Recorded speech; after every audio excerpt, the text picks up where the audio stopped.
this life that we see olusi olaba kino ekyokungulu naye abantu balina ebibali emabega bingi balina amaanyi mangi ge bakozesa ate abalala they are real witches nera kino ngenda kiyisaawo teweefula nti oli mugezi nnyo kino nkiweereza muwala mwana omuwala nolaba omusajja nakukwata oli mwana muwala tolina kyolina nakutwala e Dubai nagulira ensawo nagulira buli kimu nakuteekamu emitwalo gye egya doolo olowooza aba agula ki nedda mukwano aba alina kyagula abantu babba star gye bayita star wali olabyeko omuntu nga ne bwayingira mu room ayaka naye nga si nti kiki ekyo ekimuliko naye nga alina glow about them so kati people steal that bwakulaba ng'olina amagenda amalungi ng'olina destiny ennungi nakuwa akatogo nabba omukisa gwo nakuwa something naafuna kyakujjako n'ekyo nga kyakujjeeko tebakigula na ssente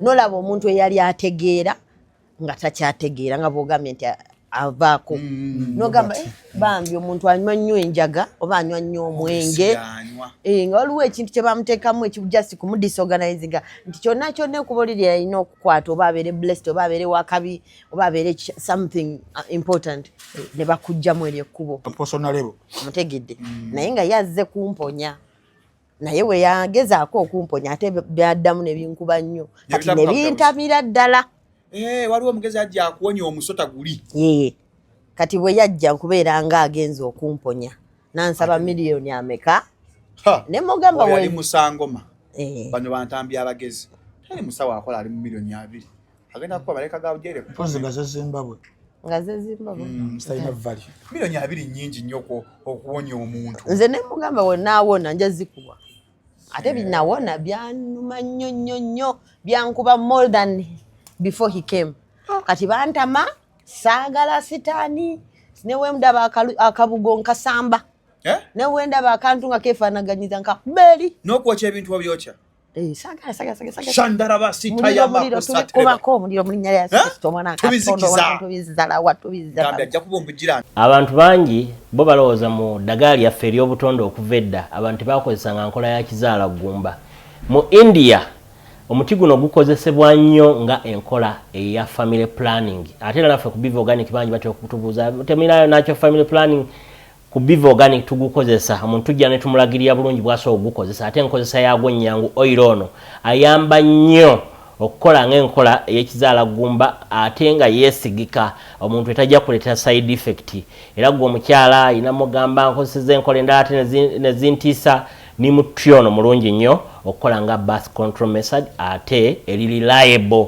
kubanga properties ze tezina bwe za affectinga reproductive system ate mbofu nebizimba ate ozibikira enseke ate akuyamba n'okukelenzinga oyagala okuddiramu okuconceivinga tekikutwalira na budde kuba kikola boss ku basajja n'abakyala okusobola okukola nga spermicide kati gwe munaffe abadde teekateeka babadde ayagala okuba n'enkola yonna munakyo therapies osobola okukozesa ebintu ebibwa Munsi y'ennyambala n'enzikiriza we bikwataganira Hijab Nation ejaguza okwewaayo kw'abakyala abasiraamu mu by'ennyambala abakyala muli b'amaanyi mulina obusobozi muli balungi ate bakozi nnyo twegatteko olw'okugenda mu maaso n'ennyambala mu kulyowa emyoyo enkulaakulana n'okuzzaamu amaanyi mu by'obulamu jangu wezzeemu amaanyi ositule n'abalala tusanyukire wamu okoleze omumuligo nga 23 ogw'omunaana 2025 ku Thobani Center omwaliro ogwokubiri okuva ku ssaawa 6 ez'emisana okutuuka ku ssaawa 2 ez'akawungeezi okuyingira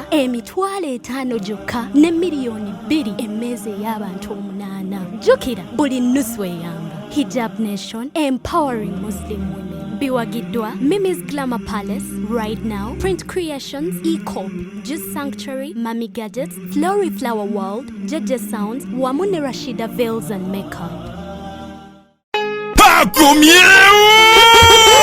Shiba Karungi, Twin Kama, Baby Mama. Black Legacy na Juba Express back to Sako. The return of the Queen, Shiba Karungi, Kampala Serena Hotel, Friday Abiri August, Emitwara Abiri Okuyingira, Alebad 15, emeze ya milioni 3. Oro kusande ngabiri munyagusta genze ruwero mukisawe, shinzo mutwano gumu. Booking a ticket yonga buchalaba. Tokomererwa ku musaraba. Gana ku Momo Pay, obanyiga, kamunyenye mu 65 kamunyenye 20 kadara. Hoba, gana ku Serena Hotel, Good Color Solution. Hoba ku passport, ozigura physically. Ekwanga libande mu chimubaro. Nari missing a music ingono. Make way for the Queen. Wetegure bara. Kati bimami ya musaleko na John Rambo byamwe. Biwa kitwa Victoria University, Westlake Water, I&M Bank. Right now up, Trisha Safaris, Sanyuka TV, NBS Music, Afro Mobile, Venom Records, ne Juba Express. Where is a saint Munsezi Suke Chukumi? Bunambiro. Muna Habo mouthwash wegendereza gabbe obutakuguza bichupuli bya ddagala erigenda okuraza n'okujjamu amannyo ng'eddagala tuufu okugajjanjaba eryakakasibwa National Drug Authority weeriri mu pharmacy ne drug shops baliyita Muna Habo mouthwash era n'ewaka lyetusenyesa Muna. The views and opinions expressed on this channel are those of the individual contributors and do not necessarily reflect the official policy or position of Shalom 256. Any content provided by our contributors is of their own opinion and is intended for informational and entertainment purposes only. We encourage viewers to conduct their own research and consult with qualified professionals before making any decisions based on the information presented on this channel. Welcome to Shalom 256. I don't know what I'm doing. It's okay. Yeah. I'm black. You are. What about Onyidira? I'm black. So, tukola akantu. Tukakole. Atoka pose nze. Ati mule nange simanyi lwaki nkakoleddewo naye. Ndako. Okirabye. Kasufu nnyo. Naata kayimba kafe. Kadde ka Yesu. Nange kimbadde ndowooza. Obadde otandise. Photo file bino byaffe.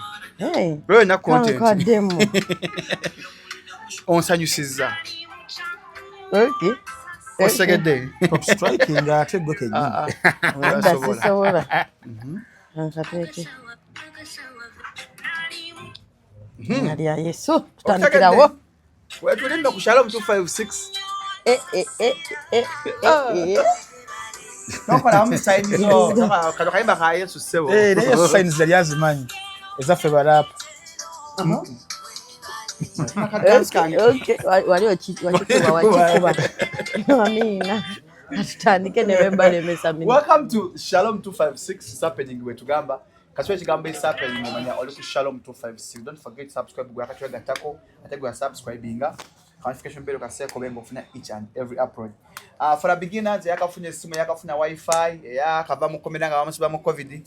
Zali masogo nze Shalom Haddad Kawesi. Alonya kwa yero sirinze ka nawe kenya bagiye koyanjura mpora ne kansoke mbanjurire muna habo mouthwash abaru mu amanyo obunyakamwa osenyo bamo rusayi abakaluma mu nganze ngamanyo gaguba ono muna musufu nyonyo n'abagwa amanyo because of smoking musangi mu drug shops ne pharmacies gwalebo rwanda Uganda werwa Uganda Internal Uganda ebitukirwa akalo subula muna 0774 499894 0774 499894. On my far right is Frank Ntambi Ajakwe Anjura. Then in my immediate right is Grace Nakimera. Tugatandikira wanta. Yes. Awere nemba n'emisanga. Wayi tunabera kwesho abali ku Shalom 256 kituufu nange njinoonya abali ku Shalom 256 mbanirizaako nnyo amanya Frank Ntambi, Wayne Balkeza, the youngest East African professor, the juggernaut, the renegade, the encyclopedia, the connoisseur. Zo musajja kusanga masanganzira ne mpulisa cheweddira wembera nga nsongo wadenga bulldog gye balinye ku mukira, the orange cat. Yes. Ne ku police bamuge your name's Frank Ntambi. Yagudde ko simada juggernaut na wana fera abantu. Mukama mulungi. Ekiseera kyonna mukama mulungi. That was a high five. Okama tebyali yeru biri ebyo. Biriwa. Mwali mukulu ne amana sinya 6 So Ntambi gwaba mwanjula yange. Yes, ladies and gentlemen, bannange wano wetuli ogera tubuulire but ntegeddeko Katogo. Yes. Katogo is in Chinawataka. Yes, Chinawataka Road. Chinawataka. But then the area is what? Yes, this is Katogo Chinawataka. Wano we tuli wennyini mu maseka. Ebera village ki omuntu okumusiigira ekifaananyi ayinza okuba tuli eyo Kabira Maido. Nedda. Tuli actually wano nze ntera kwogera nti Chinawataka Kireka. Yes, Kireka Chinawataka Road. Around Mbuya. Mbuya, oh yes. Yes, so in the middle there. Yes. We bayita Chinawataka. So tuli mu Kampala bannange temwewuunya. Naye ng'ebitundu ebiti bibeererayo ddala. Ne Nakawa East. Nakawa East. Yes. Wawaiswa. Era nga ne background yomugiraba tulina abatuli emabegaawo baganda baffe tusanze wano mikwano gyaffe banywanyi baffe so tugenda kuba tuwayawayamuko ku nsonga ez'enjawulo wabula ng'omugenyi waffe ye omuyimbi essaawa zino ng'alina works z'akola naddala mu initiatives nga zino ez'okuyamba ku baana abatalina mwasirizi bali underprivileged era nga bali mu underprivileged environments nga zino omuyimbi Grace Nakimera. Tusanyusa okubanga tukulabako mukwano. Nange nesimye. Banaine mujjako ewaffe. Tusanyuse nnyo. Bannange singa mumanya essanyu lye nnina. Ndi wano nze nakasmile kaganya okuva ku matama. Mukama abawo omukisa mwebale kujja. Amiina munnange. Grace. Yes, sebo. Omuntu yali amanyi Grace oli. Grace waffe ow'ebikaali. Grace waffe ow'ebidongo. Oyo. Atuuka atya ku Grace ono gwe tusanze a very humble Grace. Grace ali mu kubanga ayamba abaana abayitirivu ennyo be tusanzaawo. Grace ow'omwoyo. That kind of transformation. Okutuuka ku Grace ono. Yes. I think nze bwenti bwe nali from the beginning nayo ndowooza oluusi nsi bwetukuba bweti netutwala netutransportinga paka gyekola ki gyetwagala naye nga nze nakulira mu Kisenyi abamanyi Kisenyi bakimanyi neera naliyo waliwo olunaku we lwatuuka nensalawo neera nensaba Mukama nti Mukama bw'oli nzijayo nja kudda neera mu ghetto nyambeko abantu abalala balinga nze. So Grace ono, this is the original Grace. Siri mukazi wa kusika nnyo mugowa kale I might be a little aggressive abandanga ku stage ndowooza they got another picture. Yes. Naye nga neera this is me, this is the original me. I've always been like this. Kale ndowooza nga bondabire wala oyinza okutantegeera naye nga tebw'otuuka yono Grace original mu linnya lya Yesu. Abaana betusanze awo abayitirivu abamu babadde mu Sunday school eyo nga wali mu kubanga abasomesa abamu betulabye nga bali mu kubanga babasala nviiri kitandika ddi and what is it called the initiative? Okay, it is called Feed the Streets Foundation. Feed the Streets Foundation lwaki kiyitibwa ekyo because mu ghetto ekintu kyaffe kisinga otutawaanya abantu neera kye balowooza nti kyakusaaga ekyokulya kitawanya nnyo abantu nti omwana atuuka ekiseera nga tewali kiddako. So we feed the people spiritually and physically. Ntegeeza kyenjiri tugibuulira kyakulya kya mwoyo n'ekyokulya wekibeerawo tugattawo mu linnya lya Yesu. Kati ate we tuvaawo ne tukola ebirala ebintu bingi nga neera bw'osanze Sunday school mulimu abalala abasomesebwa mulimu abamu abaweebwa mu business nga bulwaninga mulimu kale ebintu bingi nnyo nnyo nnyo tukwatagana n'abavubuka for rehabilitation staff kale byonna omuntu ali ready okukyusa obulamu bwe tugezaako nnyo okulaba nti tuyimirirawo mu kituli to make it a home away from home. Akafo kafako katono but it is for the whole community. Nera wano waliwo ebyalo ebirala bingi waliwo Thailand waliwo ebiki naye nga byonna bonna Wajja Thailand. Kita Thailand. Mu Uganda wano wetuli. Babeeramu ne bajja ne tulya ne tubongako ne tusanyuka. Bwe tutyo. Abaana bano what is the process of okubakuŋŋaanya abazadde babakuwa omubasanga ne mubafuna nti kati mubeere wano babeera mu bazadde nti bajja lumu na lumu programs ng'ezo oba olina obakuŋŋaanyiza obaweera buli kimu? No, actually fe tuyamba community. Meaning we tujjanga mu community eno omuntu ne tumusanga awo waali wennyini we tumukwatirako. Abamu basigalewo abazadde baabwe abalala beetaaga okuvaayo nga batalina wabeera oyo naye ne tumuyamba mu kiti kyajjiddemu kitegedde. Kati tulinawo abawala abato abafuna embuto tulina tulina foundation endala ze tucoordinatinga nazo ezikwata abaana abato abali embuto ne zibayamba nabo. So kale kisinziira naye nga we keep it rolling like that nti tugatta n'abantu abalala abasobola otuyambako bwe tutyo ne tulaba ng'omulimu tugutuusa bwe gulina okutuuka. So this is a CBO, not an NGO, or it's an NGO? It's an NGO. Musalawo nti no mu mwezi guno we shall probably earmark this area, then after nga mukimaliriza ekyo ne mugenda ne mu spreading wings ewalala. We've been here in Katogo for 4 years. Yes, naye nga the dream egenda kubeera nti we have the biggest food bank mu linnya lya Yesu nga tulina ebyokulya non-stop okuyamba abantu abatalina ate n'ekirala tujja spreading out in different places nga tusobola ogendako e Bwaise mu Kisenyi wonna awali ghetto nga tuleeta the same message which is spreading love, the gospel, ate n'okuyamba atasobola kuyamba. Grace omuntu ajja kwewuunya agambe Grace Center wakuba bukubi sente empitirivu ndize zikusumbuwa obeere ng'oyamba buyambi bantu oba kuba omuntu ayinza okwebuuza. This is something not very, very easy. It is very, very difficult. Tubirabyeko awo obuvujjiriza obujja luddawa? No, it's ndowooza mutima. Guba mutima omuntu ne wabeera nga alina sente ayinza ozikukulira ne bazisprayinga nozisprayinga nozaanikako nga zigize naye nga tasobola naye ate omuntu nobeera n'omutwalo nogamba kansigazeeko 5 noziwaayo. So bwe kityo bwe kyatandika tekiri nti no nti ndi bwakabi nnyo nedda nange just waliwo ebibeera nga Shalom amanyi Shalom kyali wange akimanyi sikyo tubeerawo tutyo ne tuyitamu mu lunaku nalwo ne lugenda Mukama n'atuleetera amanzi nange nakulira mu bulamu bwe buti mu ghetto z'omundeeba so mbumanyi. Amiina. Nange nzirayo ssebo era ngenda bakolera initiative bannandeeba abali eyo 227 kasooka ekinywezeemuko nja kujja tubeere nga tukola initiative ne partnerships ng'eya mukyala Grace Nakimera. Grace, obulamu bwo obw'emabega ofunamuko ku situations bwe ziti obulamu bw'omu Kisenyi omwo before kwata microphone eyo situations ng'abaana bano betulabe ze balimu walikoko mu bulamu obwo nga naawe you're lacking something whereby in Sabbath you're paying homage because of probably what you passed through mu myaka egyo. What was your kind of life ya ghetto before omuntu yalaba Grace owa microphone? Ngenda kuwa situation embeera we kyali nalinawo omukwano gwange yali muwala nga mami we alina akadaala mukwano gwange oyo ye she got pregnant nga muto n'alwala fistula. What is fistula? Omwana omuto okuzaala nga teyetegese nga tagumye. Then nalinawo bakyali banga baali abalenzi bo bagenda ne bakuba akatayimbwa ne babatta. Kati bantu abava mu ghetto n'avaayo you're blessed because abasinga they don't make it out.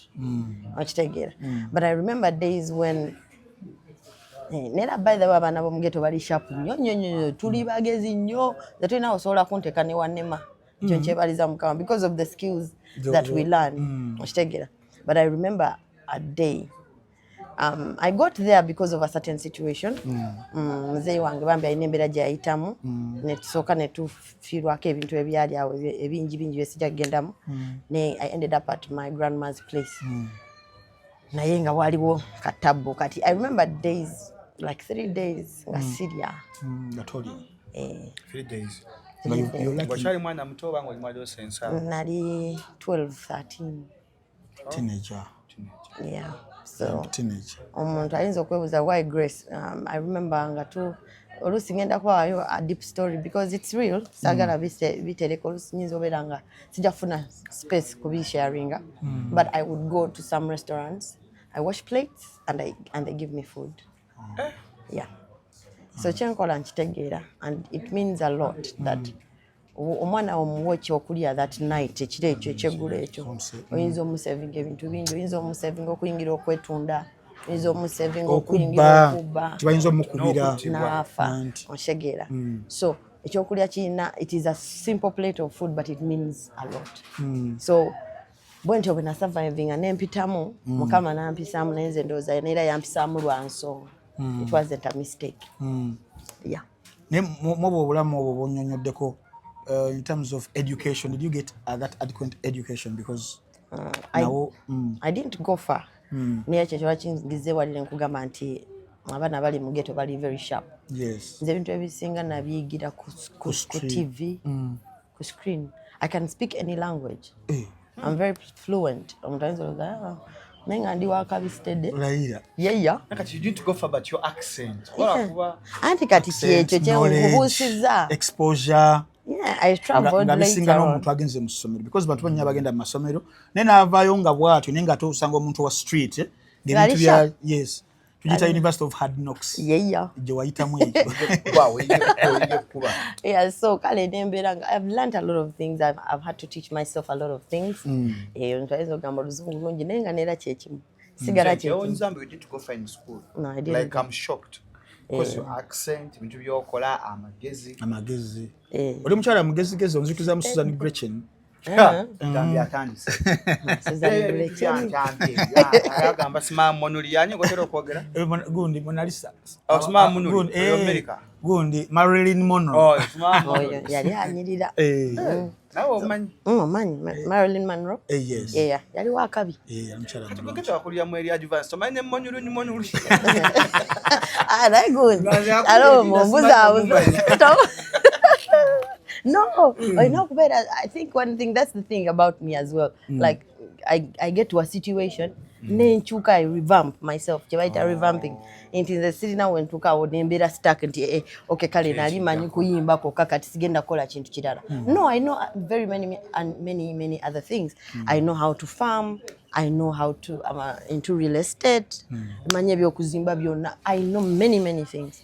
Kuba nsigala ngezaako kukola ki sokajja kukyokuyimba ku press conference ya mzee Kabuye Semboga waliwo and tufuja inze cyanta ku scene kyatwesunza fenna kula Grace Nakimera nga ayimba Grace twakulinda Grace nembera ku Serena nebagasho de konzo sanga agenda kujja naitamu buyisi wayimba ku Serena Grace kushaka Kabuye Semboga sinti waliwo embera yonna just naitamwe bamasanyalazi ne gankubawo nensoka nembulawo Gatia. Nja kukubira lindako era kusimu nja kueleza just waliwo there was a situation that I couldn't handle nensoka nempita mningirawe ndi nensoka ninga amanyi ne tata kuimbia music once gwavaamu changa no actually enyimba zange zili very okay to sing I'm comfortable also imbe nyimbe za nakuzino yeah nyimbe nkwagala kufa is a beautiful song akayimbo kategema bambi tuze tuluyimba noyo that song is nice like when you're in love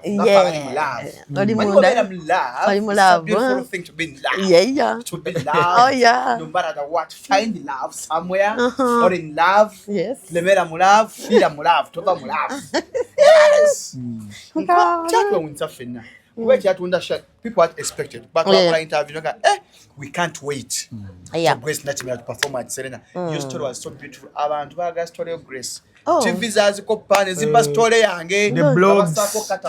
Shalom 256. Remember nakanga kukalaba. Twakakola mbya kusaka. Remember it was late, it was dark. Yes. Niba ne interview ya nyuma. Yali massive. Shalom omuzaddi omuzitabina ngamba ezo interview za magazi ompitanga. I was in Casablanca, Morocco on wakolera interview.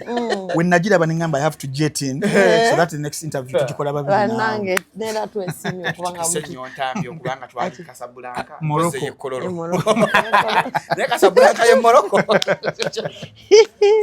nachachikiriza yes twali tuyita mu ghetto zino oba ghetto za mazino waliwo one of the biggest challenges most of the ghettos are facing abaana okuva mu bulamu bwebutyo kubanga hopes ntono bye bayinza okukola opportunities teziriiwo oba ziriwo ntono zipeyinga kitono ghetto bajerabidde the leaders berabidde ddala abantu abo nti balinyanga abatali part of the Ugandans yet in terms of statistics they are way too many then nawajjawo ekintu kino ekya fighting for their survival criminality nabeera nga it is the only way some can survive okitegeera I'm going to juxtapose ebibiri ebyo back to you ng'okyali mu bulamu obwo how did you survive okubanga you're not taken up nti ogenze mu prostitution oba kwetunda oba ogenze mu gangs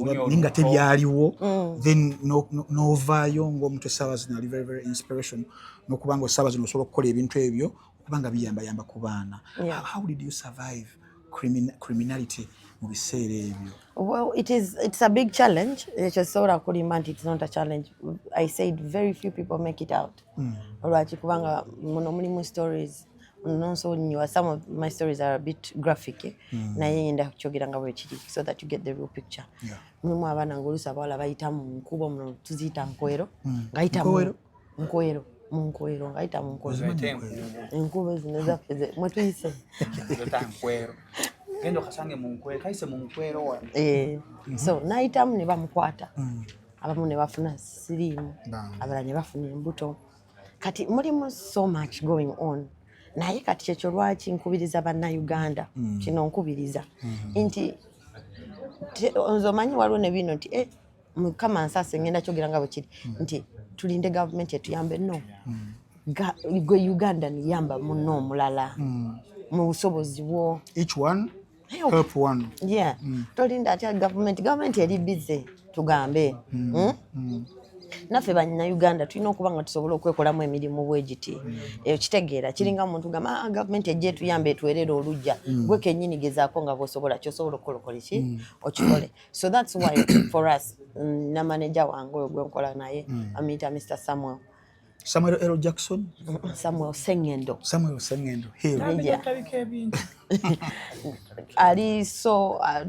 Ali practical. Okay. Tuli ku ground. Sinti ate tuli mu office kansanga jojo tusanga nga nkunyumiza bya ghetto. No, nkunyumiza byolabako. So kati ekiri bubo ate ekiri buliwo. So kati kyenjagala okugamba bannayuganda mutwegatteko. Push things like this. Mugatte ku bantu nze ngenda kwewaayo nga nze abakola emirimu ejja ddala egiri ku ground tulina kye tusobola okukyusa mu Uganda yaffe wadde kiba kitono kitya okuyamba abaana okusobola okusomoka kati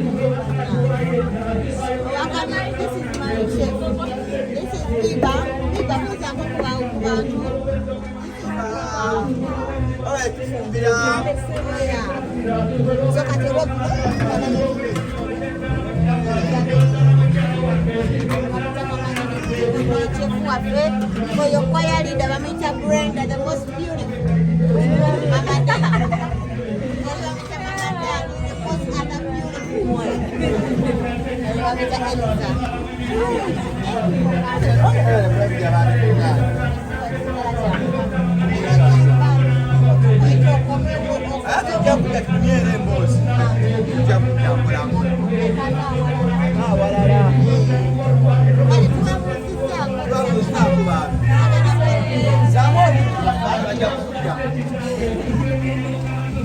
For example, niwe baba bato kyekyo lwaki wali olabyewo ka Sunday school. Yes.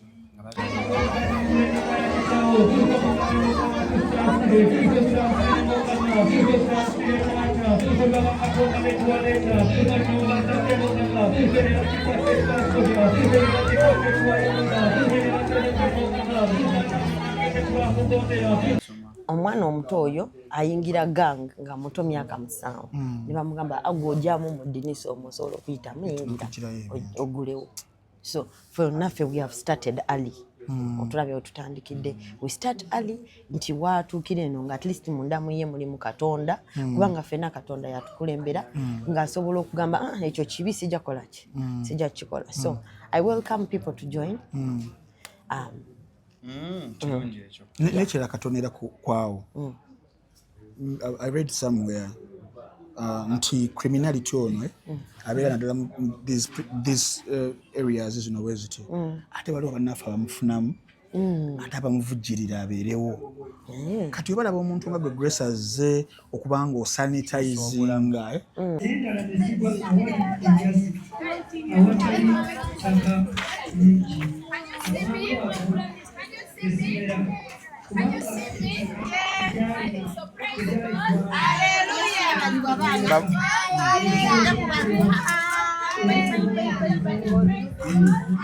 I'm done, bro. Bye bye. Bye bye. See you later. See you later.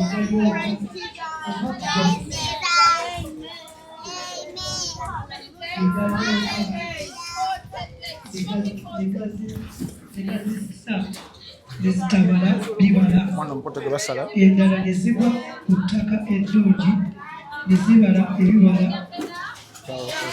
abaana bano tofunangayoko ku challenges tofunangayoko ku threats okubeera nti they want to push you out of these ghettos okubanga olina kyobala emesa ekinene nze ekisinga okunsanyusa my people on the ground olaba kati wano waliwo Charles waliwo Kelo waliwo Sami waliwo Tata Prite so like bantu bange first of all when you come to a place like this these are the people you're supposed to get to talk to nti bano we bakukkiriza osobola okutuuka abantu wonna bano we bagaana tolina woyita singa esimu teriiwo naawe baddeki ndeka abaddeki bye twawulira ebeera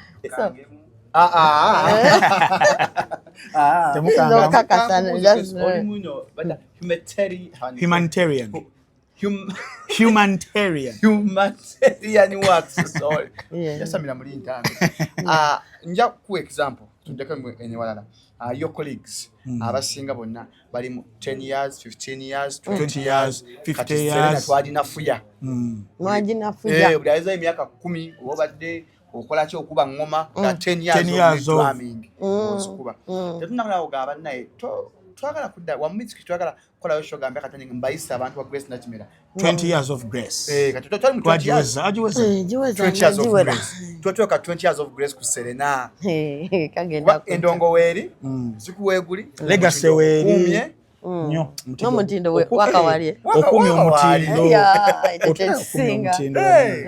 nyo olantambya katonda twanya mukirowoza ekigambo kanyaye kamba wisho ku Serena ngaba nabayimbi abalala wherever even if not Serena to celebrate you and I would do it with a purpose nti nkyagala era nkisabira era nzikiriza nti Mukama agenda kungatta n'omuntu ategeera vision ya nobody event mugezigezi ngasumbuwa musumbuye nobody event wala Amalogo yawe ngabule simu ngazikyusa ngajja ku TikTok Grace nza kunonya alangira bayambi nobody events muli tuba tetugenda kwatagala naye I'm praying for it era nkyagala nti I would also nina this thing of being a perfectionist njagala nkikole bulungi kinyumira abantu nga kiwese ekitiibwa nga kyakabi kyawe nyagala okubuulizaawo John Segawa omanyi bulungi mumanyi yavaayo n'agamba ateeka 20 years 50 years muteekeka zaaki lwaki muteeka ebintu anyonza kugamba Grace maze emyaka nga 10 nga toyimbira mu Uganda kanookola ekivulu ne kigaana naga muba mutta acho limba mweswaza lwaki mutegeka ebintu ebyo yes and his context came from a point nti you the artists nti mututekinze for a ride okuba nti someone ategeka show without a reason why bategeka show and before you know the audience erimu nga tebagibaliride sente zetaddemu na time yazo production mubi performance mbi choreography mubi so I think John Javeyo era nabako abantu bagiragiramu awo mwali ne mama afalima nina mkwata mavumba mama bamukwata muzanyi wa mizanyo yali akola kibiserenyo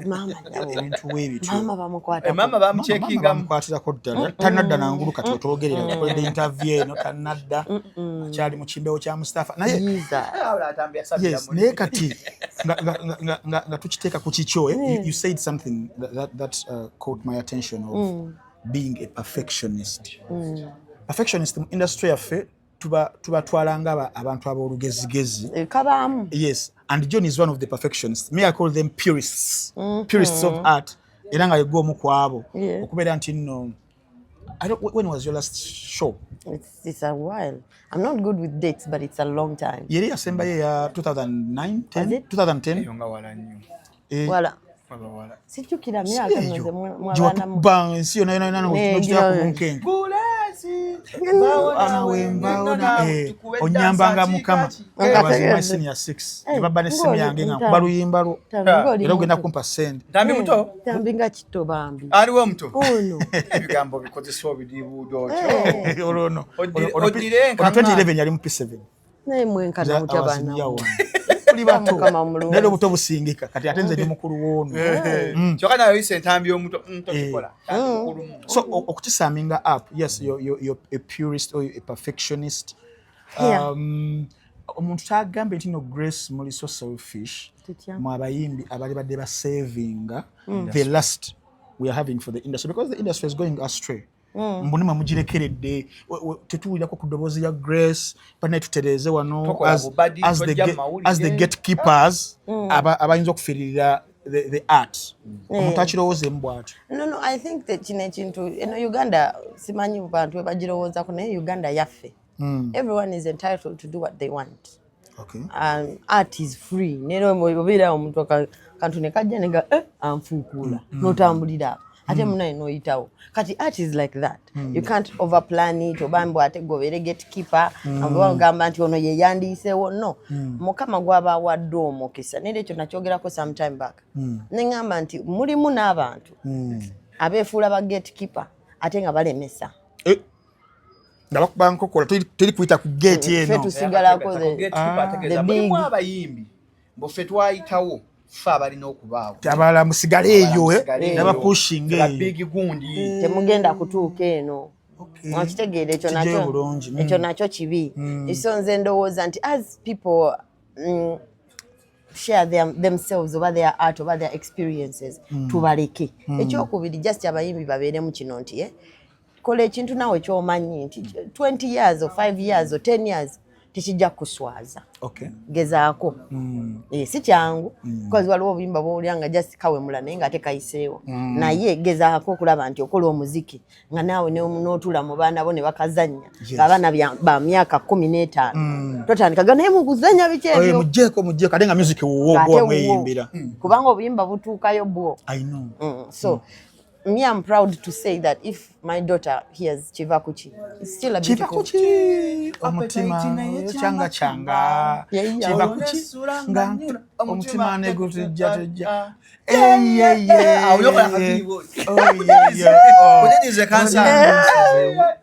Hade Grace bane watukwatamu. Nayenga wandago mukwano. Sadda waka. Ndirubiriziro. Sana wakuwa. Naye kati nebuuza. Kale guva kuki? Oh mama.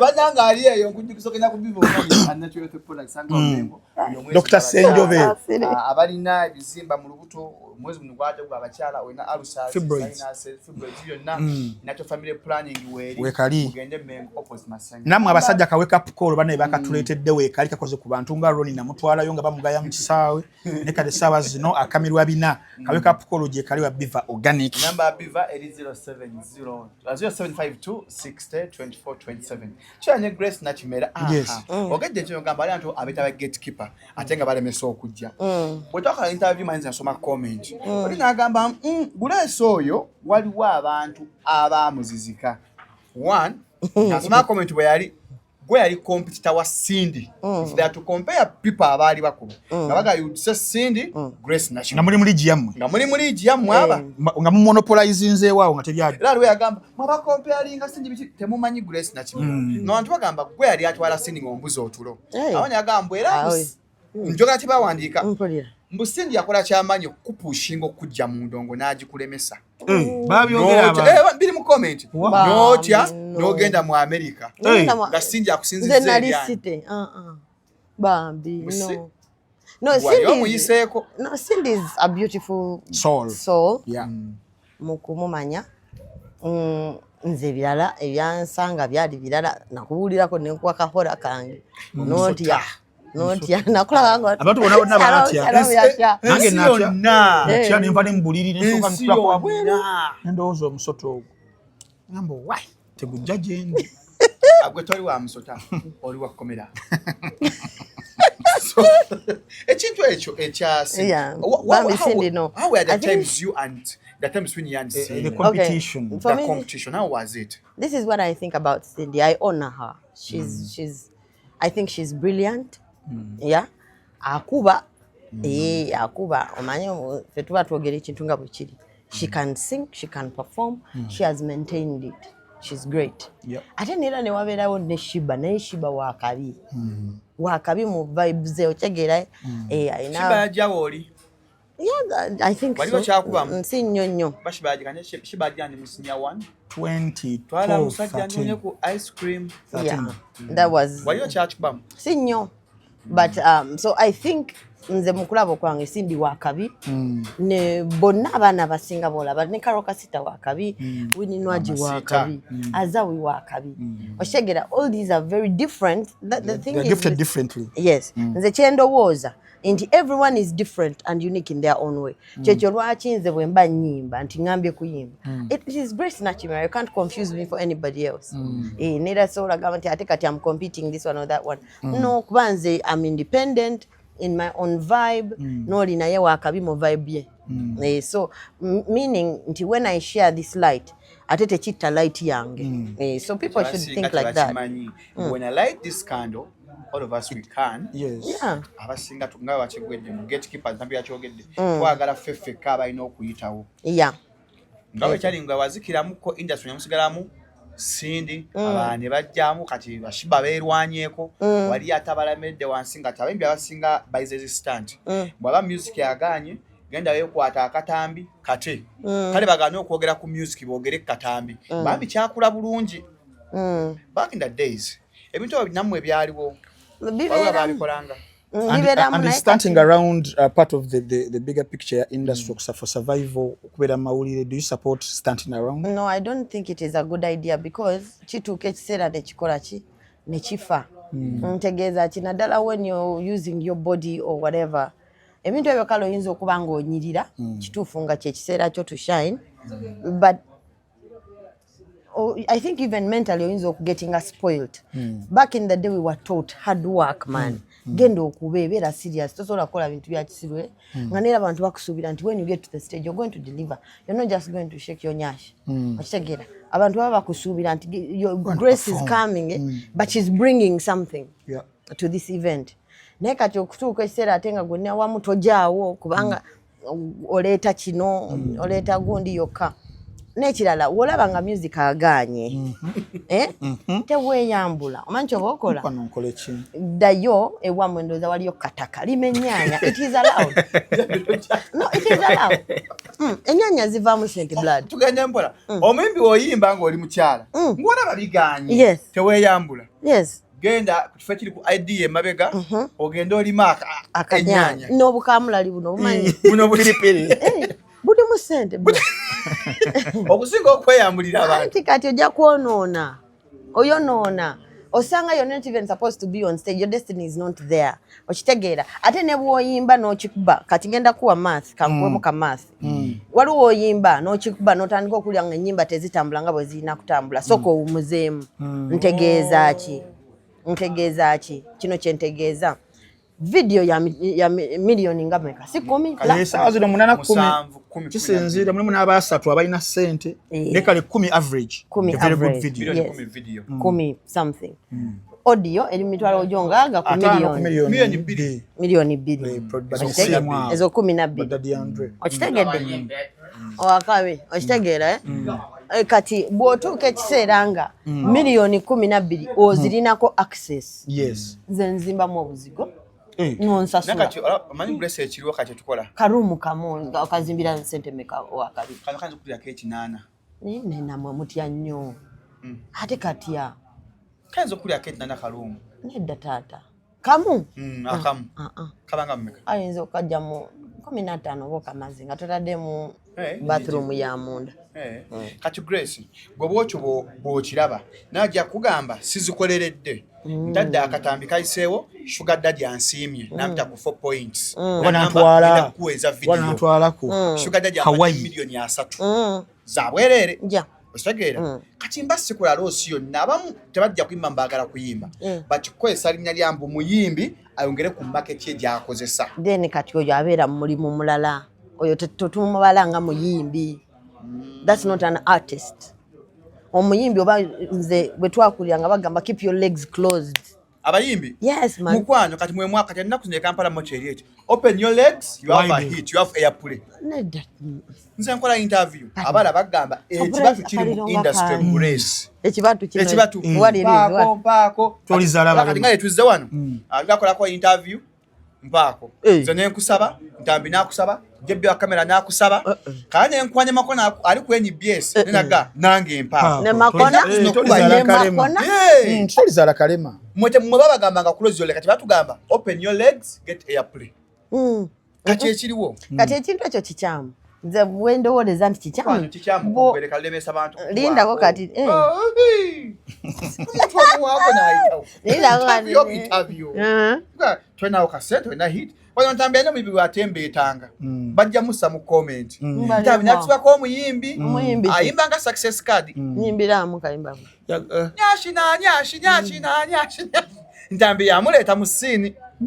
Omwana tumukola ko interview n'agamba ebatu byali binzita.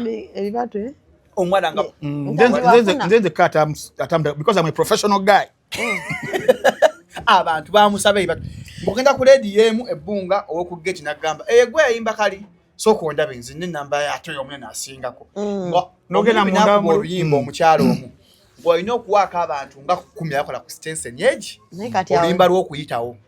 Mwe mwakikola mutya nga temwagabanga ne muyitawo. Music nga mulungi. Nga newe nkuletera oluyimba ne kati newe nkubuziza nkwagala kufa kuyisa atya. Mulungi. No mulangira ndawo singa yakubanga nnyo. Kyalinga kirungi nga kyakuba naye akikiririzaamu. Kyagamba ko mhuhuwa. Negusi na gasta. Hakuna. My mom told me walk into a room. Walk into a room when no one has seen your nakedness. Akategede. Kampala banayimba kubyo byogera. Tebasobola bagende balime. It is okay. But then someone will pose a question, nagamba nti sawa zino to in all fairness and reality nti NC nga nayo yonna we have decayed morally. Okay, that's sad. Then sexism nabera as a tool of promoting another sex a female. You go to any industry, go to Nigeria, or like terms how they put on the Ira stars, Oshtegera, Nobo Genze, Abayimbi Beribo Nabona. Now there is something they are selling besides just music or attracting attention here. You have the biggest buyer Sajja, Oshtegera. Streaming music. There is a statistic in Nasoma Konyagamant, even in movies, women strip. Emirundi banga nsanvu mwacha no kubuli 10 before a man does kuja kwa these tops okulaga nti the bigger picture is nti ensi fenna morally to decay then sexism neberanga tool okuberanga imirizao the industries nga ya music, tourism, leisure, whichever oshitegera kati omuntu onogamba ogenda okulima ka morally oyo ngatali mu this world nga ye decayinze oba togize tofuuse kiso kyambuze kirekerera omusine kitunulira omubazi naye kati kyendowooza kye kino neera wadde ensi yeyambudde ogenda nawe kweyambula bannaye bagenda kundeka emabega kati omwala we bakugamba nti kati tugenda kugwa mwogo omwala nawe ng'otomera kubanga bannanga bakugudde mbali mu kuvuga Range Rover.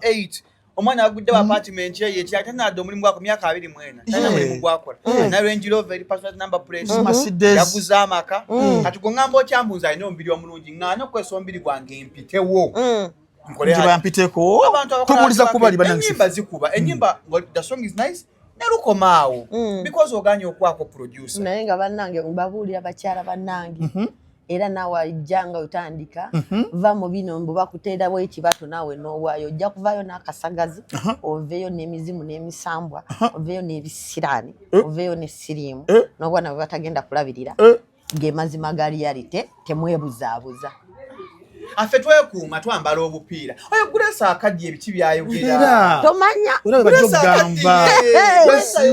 Grace awangalya nnyo mu ghetto tamanyi wisdom of my mu bukadde bwange bwogamba I have wisdom okitegeera nga nkugamba nti gezaako nga bw'osobola to keep your legs closed and if you have anything that can speak let your work speak for yourself. Okimanyi nzo banga sina works olaba personally I'm passionate about football. Neswa gusamba.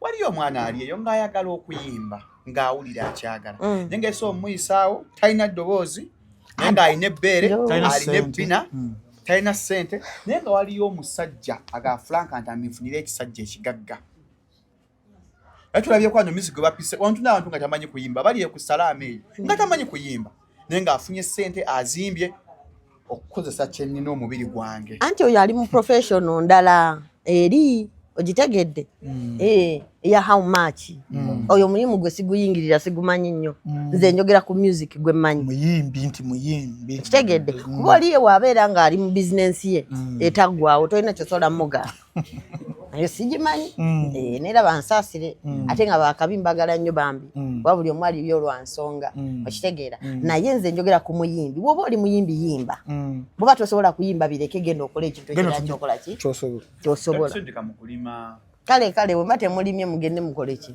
tugende mbwakadaama ate kati lwaki Uganda yakabisagana baana bafulume ennyo site tewali zakekwa amagezi wamwe mutali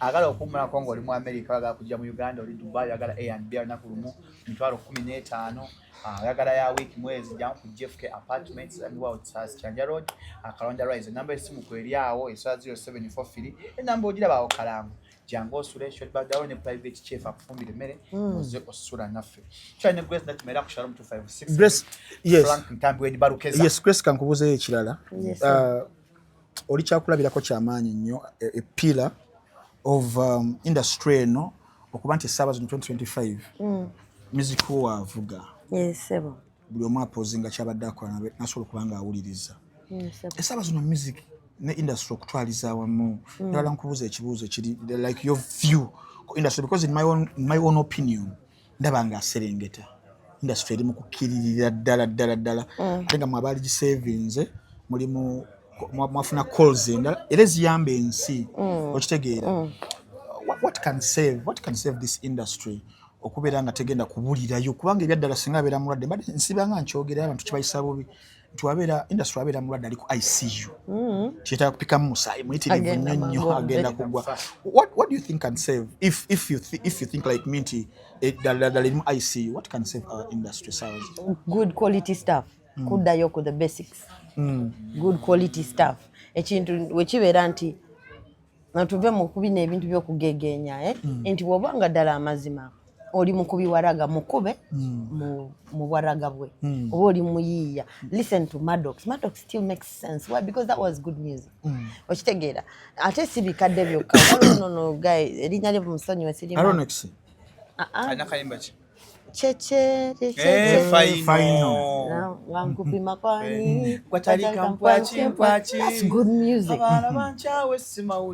tulaze kabode atulaze eki but then someone will say nti fina yimba that good music sorry to say this but ayinza okubanga talina kyayinza kuputinga on the table versus betugamba abayimba babogam kuyisaayisaamu abazimbiddemu zigoloofa nkuba omulabbiri kiteekeyo ujjeeyo nga wujjule gakube nefuga azimbye eggoloofa ye alina kirenjirova kye nga falina omuyimbi omulungi waliwo abayimbi abawemulanga babaana ba SFC yabakuuma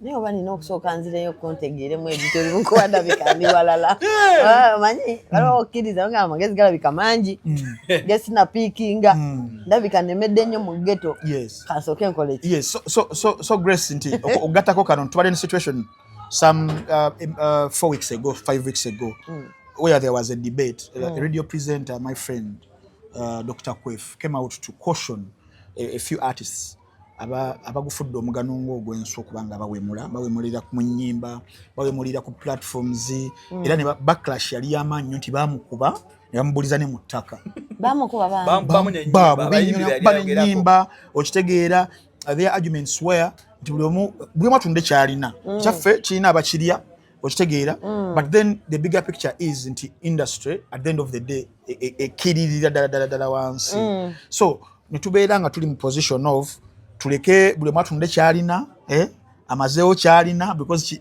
waliwo abakirya oba to sanitizing industry eddeyo kuba the 2000s of the Grace Nakimeras nti n'essaawa zino after 14 years wasalawo okukola concert bagenda mubuuza kapya bagenda kujja buzi kyabateeketekede because yalinganga NSSF and save me today, I save you tomorrow. Yeah. Yes. Nze kyendowooza bannange fenna wano osanga tuli bazadde.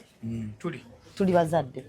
And because of our children, because of where we are going, if you can feel safe and okay, gwe aluyimbye n'oluzannya mu baana bo mu ddiiro ku Sande kuba.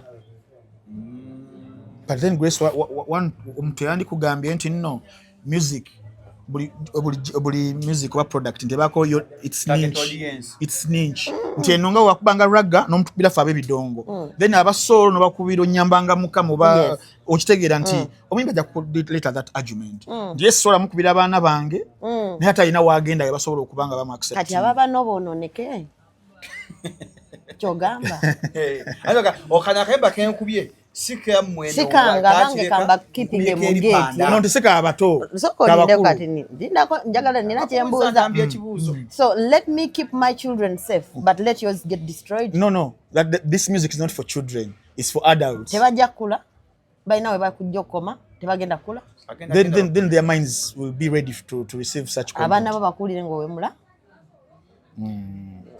taata w'abaana owulira ekintu ekyo as you kale kubeeranga kwagaliza nti abaana bange njagala basomereko mu masomero amalungi n'aba bano baagaliza ekyo abaana woba owuliranga ddala amazima you can't play it at home.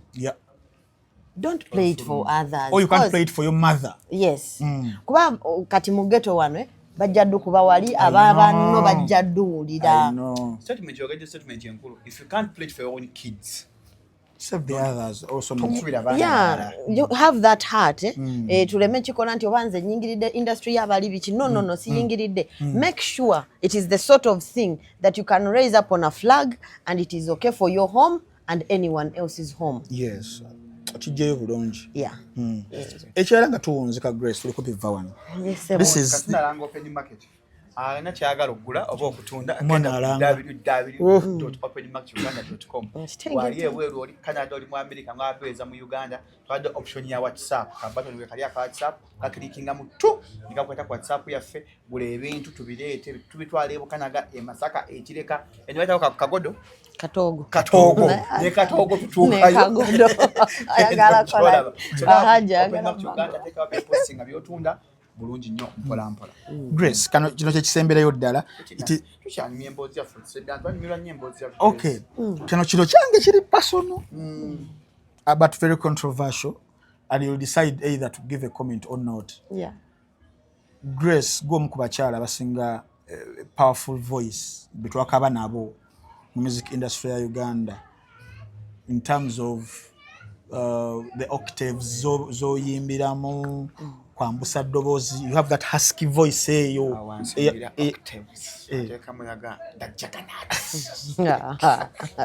leka nawe buze ekibuzo kyange nga kipakeginze bulungi.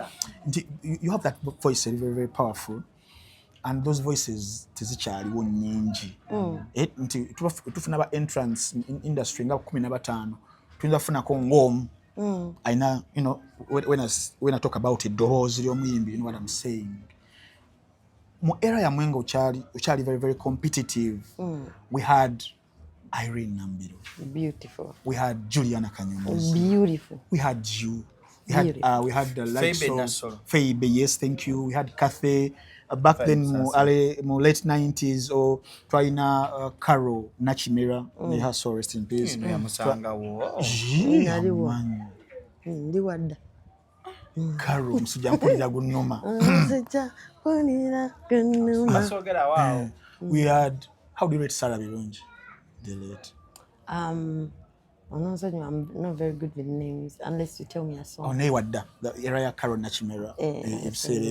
But then Joanita Kawaja. Beautiful. Yes. Lilian Mbabazi. Beautiful. Okitegeera. Waliwo kagundi ke nakola. Gwe kabe kayinza okunyamba okukasolvinga. Kaliwa. Aka Irene and Juliana. Who can take who can age out the other in terms of how they use their voices and songs. This is just personal chance. It's personal. But who can age out, as in, what do you mean by that? Mu nkozesa y'amaloboozi nkozesa nti weba mutandise ani ayinza olekawo munne ku stage. Okulekawo munne ku stage. Ojjukira akantu gundi ke yatukolera yali Arakerimu yali gundi kyesh TV show oyakola akantu ako n'awangaala dakikoba ng'omukka gwe nnyini tasobola na kugusa naye ng'akyakuba. Ani ayinza okulekawo munne because eyo paza abantu ekyaganye nyinza okuba nange no by the way oyinza okugindekamu nga sigizeemu but I'm just going to give you my view of what I think. Ebintu bino ebya comparison bizibu be subjective. Yes, lwaki kubanga nze bwe nzijukira Irene, I remember oyo mukyala yali so amazing in the sense that I know limba nogamba kati nkutekewa fitina nyingi batalaba oba nkuweeki baby nkuweeki kuweeki munange kana kayimba k'omukwano kaku kabeeno kumemme mpulira nkwagala okusinga ensimu endi hani kimanye. The soul in that song. The soul in that song. The song had a soul? Yes, it does. Lulamu.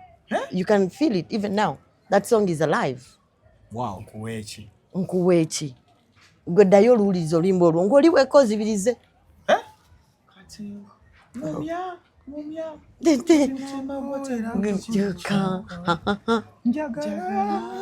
Okategedde ojja kuwulira otuko nga lukuyitamu. Then oli kibaluma. The difference is so incredible. Yeah. I love Juliana. I love Irene. Irene Watabu. Juliana is gifted. Like mukukola, if it's hard work, Irene did a lot of vocal ups and downs. Right? Vocal. Ronaldo. Thank you. Kati ate oli bamuwa kirabo. Kine bwakolola. Ayimbawo. Okijjere bulungi. Okategedde? Which makes them both amazing. Because this tosobola kuzalawo hard work yono. And you can't avoid tosobola kuzalawo talent yono. Ate nga naye agikoseza bulungi. Then there is the musical intelligence. I believe gundi Juliana has done a lot of musical intelligence. Owulira ennyimba ze zonna nga zirimu wisdom.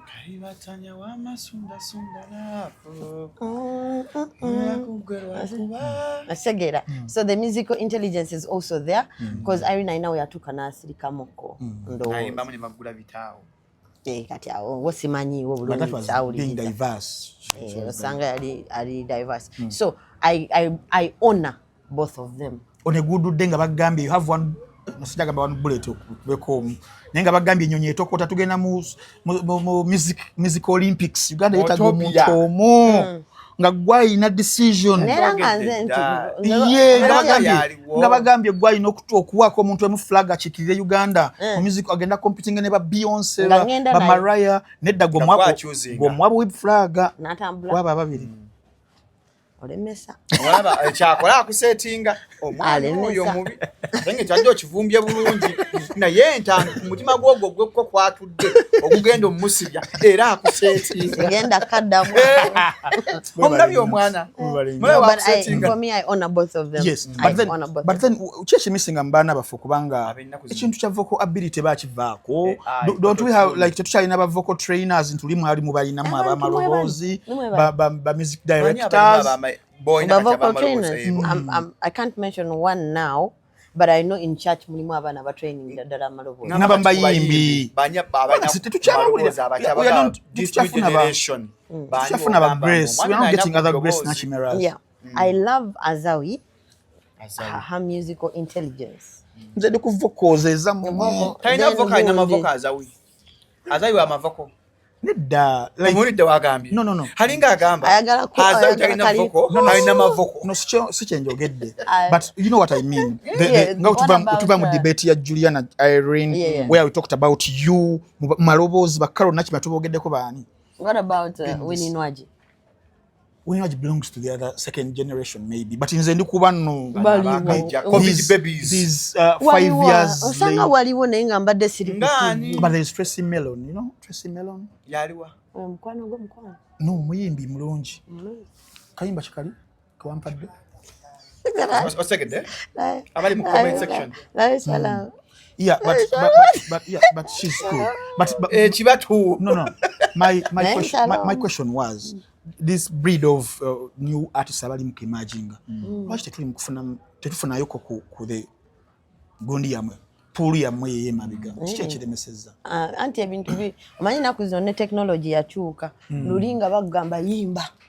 No yimba lwonna paka wolusula wali nga tewali nga biri yivwa ne bagamba addayo mu kasaawe tonnaba mwembiranga musali waggulu ekawe leka naawe baga sikuwulira Grace baba bituufu betwawuliranga mbu magendanga sima jinja kaloli okola maloboozi jinja kaloli ekawempe byali bituufu amba luli nasanga katale yandikandu bali nemenye banywa nanjaga mbu bali mukuleka ngambo mukola kibatu bakyayimba ebyo katale yandikandu amuyimba ebyo autotune weri taka mu studio oba imbanga success card nyenye bina tujja kubendulu owangule na award wali award zamba kibachigwa Grace chogamba mwami chiuwa kwa yomu kwa producers abasinga okukolera akyaliyo jali luddawo mu Uganda muno manye mumpeeko munonyeko but he was a very great producer kikejukirako ntibuwa bambi was a very great producer wali mu gwanga muno mwali producer gwasinga okukola naye ndo projects is my favorite one so bakwambusanga okukola amaloboozi was it the producer oba aba vocal trainers nti baaliwo ng'omuleta ku project nakuyambako ku your vocal ability my big brother it was naturally you were naturally gifted my big brother yali muyimbi ono yalinga mu video jujuba mutaji yali ngazina mwali mukoze ne duet yamu oyo baji duet nga banna Uganda baji sobola kyagwa duet ekyaliwo we still kati bulaliwo Brajali yaga mukuletere yamuleta tino munonya bambiza kugai nga ye training mostly ngamba adayo akasawe tekanaba kasuka ngamba kasuka no kasuka naga sikulira ayira nga muyimba kiro misana emisana ngabusa sana kati mwemba ngatokozesa mu like kati onzo kubwamuko nyoso kati ngafa bakalumamu kasoka kalumamu obotegeera nnyo wa sharp mwete mwalumangamu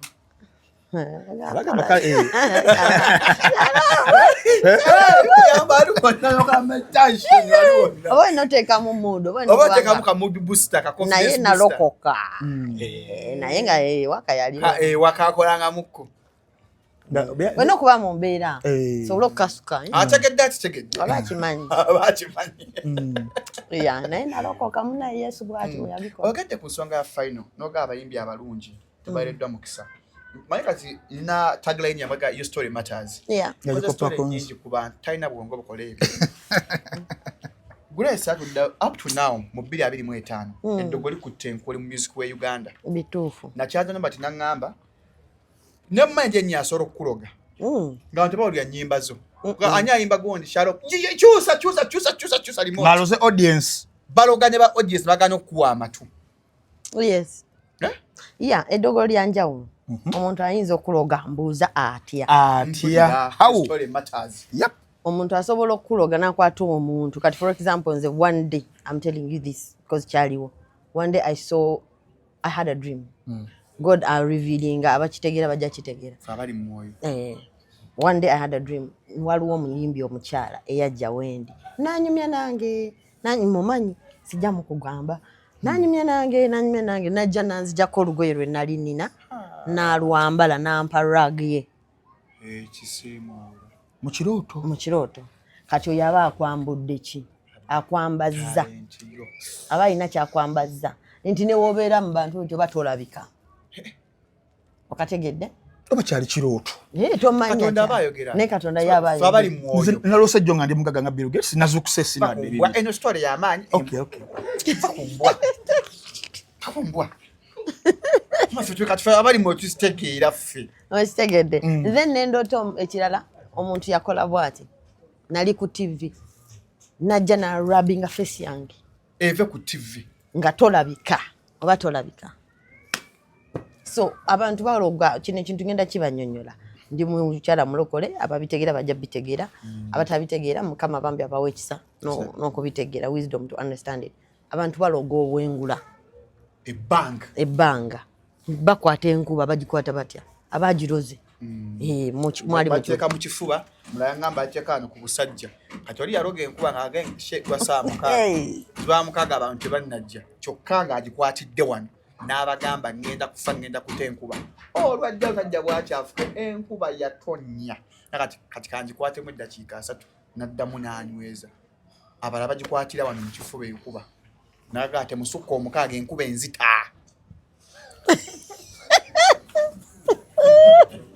abantu balukira ddala ndiwulira bwe baloga enkuba bwe musukka omukaaga ngenda kugita era kasitagita bweti mama so okuloga enkuba netonya kusho yokka bakikolako nedda tebakikolako wanya kulogera enkuba ng'okoze ekigulu kyewakola naye saleeta balogo banku promota tayaloga nkuba promota nali ne balamu kati ate mubaloga n'abalogo bakya balamu ebyo lindako kati balamu sinzi byogedde twalabambu batenda Vincent Segaweddogo ne Walukagga abo baana ku balamu naye balamu si byogedde cyane enjuki ku mutwe balamu omusajja muli nze saakulabako naye balogo obwengula nze nkujjamu ezo ntavi ez'amaanyi ezo tubatoga baga banza kunoonya na press wange amina so kale ebintu bingi bye baloga omuntu oluusi bayinza okujja ne bakusalako enviiri obwongo ne bukwata ng'omuntu wali omumanyi nti muyimbi n'alwa eddalu n'anywa omwenge n'alaluka naye nga bakusalako nviiri oba ne bakwata enjala zino ez'engalo omukisa tontaddamu kwata ku kintu kyonna sente zikuyita mu ngalo bapromota bakwewala buli kimu ne kifuumuuka wali okanya akayimba ka olusuku lwa seminti eno gyenzaayo olusuku lwa seminti yakayimba omanyi that was so beautiful yakayimba omanyi muwulira bamwita oli bayita eddogo bamwita nali alimpa baloga alimpa muyinza okukola appointment mujje mu shooting nga mwogera bulungi we muti n'otuukaawo n'abula aga nja kukuba ejjinja bambi naye amuloga amumanyi agamba asanyindugga yabba akakima ke gw'amaanyi wagateekangawo aga music walina akasuwa ewaka ekitanda yalina akakima asanyindugga n'akabba olwakanyulanko bw'ati nakuba hiti jasika omwana wa nnyaba okuliko emugga layini ne zikwatayo kachima asanyindugga nabba akakima k'omusajja kane omusanga wakkuba ejjinja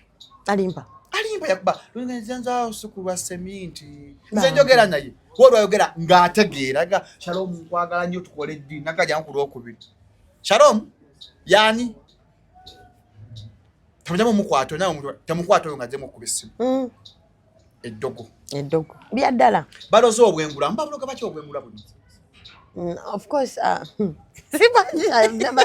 but they do it people do it nze kyensobola okunnyonnyola kyekyo nti this life that we see oluusi olaba kino ekyokungulu naye abantu balina ebibali emabega bingi balina amaanyi mangi ge bakozesa ate abalala they are real witches nera kino ngenda kiyisaawo teweefula nti oli mugezi nnyo kino nkiweereza mwana omuwala nolaba omusajja nakukwata oli mwana muwala tolina kyolina nakutwala e Dubai nagulira ensawo nagulira buli kimu nakuteekamu emitwalo gye egya $, olowooza aba agula ki nedda mukwano aba alina kyagula abantu babba star gye bayita star wali olabyeko omuntu nga ne bwayingira mu ruumu ayaka naye nga si nti kiki ekyo ekimuliko naye ng'alina glow about them nze nkyerabyako nnyo ono umbwa kali ndambi ayaka umbwa eno sister eno munyenye so kati people steal that bwakulaba ng'olina amagenda amalungi ng'olina destiny ennungi nakuwa akatogo nabba omukisa gwo nakuwa something naafuna kyakujjako n'ekyo nga kyakujjeeko tebakigula na ssente nolaba omuntu eyali ategeera nga takyategeera nga bw'ogambye nti avaako nogamba bambi omuntu anywa nnyo enjaga oba anywa nnyo omwenge nga waliwo ekintu kye bamuteekamu ekijust kumudisorganizinga nti kyonna kyonna okubalirira alina okukwata oba abeere blessed oba abeere wakabi oba abeere something important ne bakugjamu eryo ekkubo abesa empiira bamuloga yali tuba w'amaanyi kane newakyaza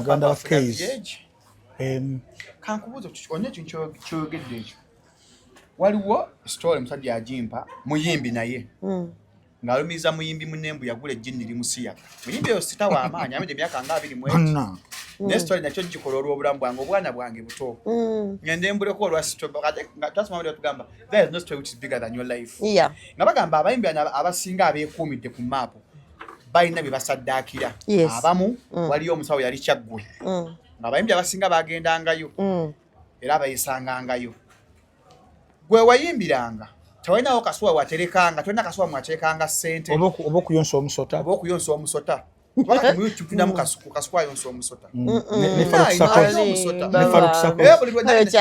omuya gumpaako ne gunnemerera gamulema okuyonsa ono gwannema natya bagiregera sikavyuze nenkyesoka kasuwa ine salambwe waka waterekanga kakonako dogeri okuba successful nze ebintu saabikola lwaki ntegeeza ati my heart is not like that from the one did you yearn for fame power and money of course ng'obyagala naye nga password eri emukola you will get there okujjako ndi mukyala mukozi sijja kulimba okujjako waliwe nakugamba waliwo we byantabukako newabaayo omugezi wange yajja mugezigezi personalebo mutegedde naye nga yazze kumponya naye we yagezaako okumponya ate byaddamu ne binkuba nnyo kati ne bintamira ddala waliwo omugezi ajja akuwonya omusota guli kati bwe yajja nkubeera nga agenza okumponya nansaba miliyoni ameka ne mugamba yali musangoma bano bantambya abagezi tali musawo akola ali mu miliyoni 2 agenda kuba baleka gawjere kupoze nga Zimbabwe mstalina value miliyoni 2 nyingi nnyo okuwonya omuntu nze ne mugamba we naawona nja zikuwa ate binawona byanuma nnyo byankuba more than before he came kati bantama saagala sitaani newe ndaba akabugo nkasamba newe ndaba akantu nga kefaanaganyiza nkakuberi n'okwokya ebintu wabyokya saga shandaraba sitayama kubako muliro mulinnya lya Kristo mwana tubizikiza tubizala gambya ajja kuba omujirano n'omusawo muganda yera guzalaguza zeseraguza nenzikiriza mu dini yaffe y'Abafirika ojikiriza nansangwa nimizamu sijja ojja badde ngenda kubulira ebirolokokeremu neddo semu byanjawulo bitya ensinza yaffe ekifirika n'obulogo byanjawulo kiranga namwe mu baloko kiranga namwe mu balokole mulimu abagezigezi abakola fake miracles mwebali kandi waffe tulinamu abagezigezi kambuze ne tulinamu na fabaddala oba osinzaani sijja kubuulira jjajja nedda ati abajjajja bajjajja tebamuyamba ku summons bamuyita bajjajja baagaana okujjajayo summons bajjajja basinza fene twita katonda waffe there is a whole misconception ku ebyo ebintu but it will be a discussion for another ompitanga mbaweyo debate nandiyagadde bwogere ku kyenansi nayogere ku yesu nze njogere ku Afirika nze njogere ku yesu jjajja mukasa nze njogere ku yesu nagadya nkubuulira yesu yamutonda bamulanga bwerere bamuteya bamulanga